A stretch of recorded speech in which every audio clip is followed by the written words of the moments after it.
Don't ignore pain. Now, I understand the irony of hearing that from a personal trainer, seeing as we're the worst people for ignoring pain and ploughing on regardless, but do as I say, not as I do.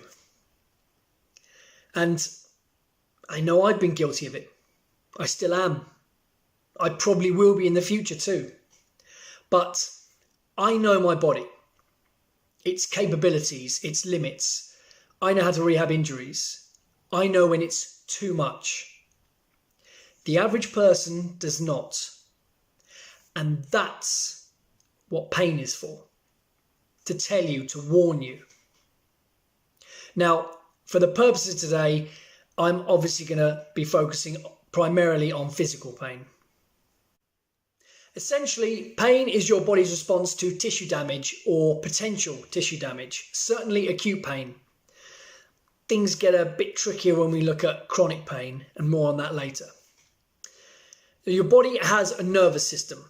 Now, that's a system of nerves and not a worried or jumpy system that runs from your brain, down your spine, and spreads out throughout your body.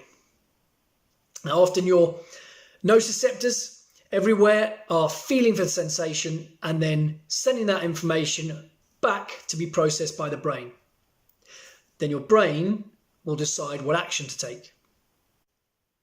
So, as you can see, it's a very important part of your body's communication with itself.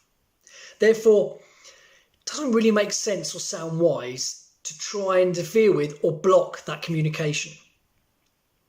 That's one of the main reasons why I'm not a fan of painkillers or pain-numbing drugs. Aside from the fact that they can be highly addictive, if you're no longer hearing your body tell you when you're in pain because you're doing something wrong,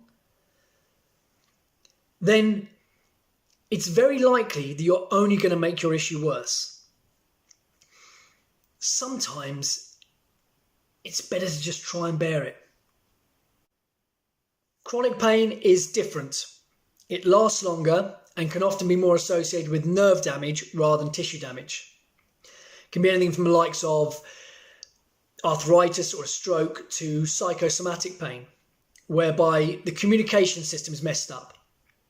So your body is telling you or warning you about damage that might not even be there or might not be there anymore.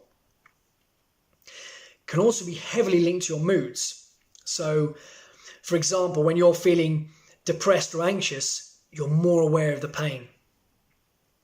So it's more of a neurological effect than a physical one, making it much harder to treat. Painkillers often only work for a period of time, and the pain can resurface. Treating a damaged nerve itself isn't an exact science at the moment either.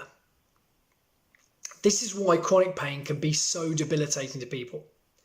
But perhaps looking at the brain and how it's processing that information should be the starting point. In summary, we usually feel pain for a reason, and it's not a wise idea to ignore it or block it. It's your body's main way of telling you there's something wrong, and it's a self-defense mechanism against making it worse. Pain isn't pleasant, but it's vital at times. Till next week.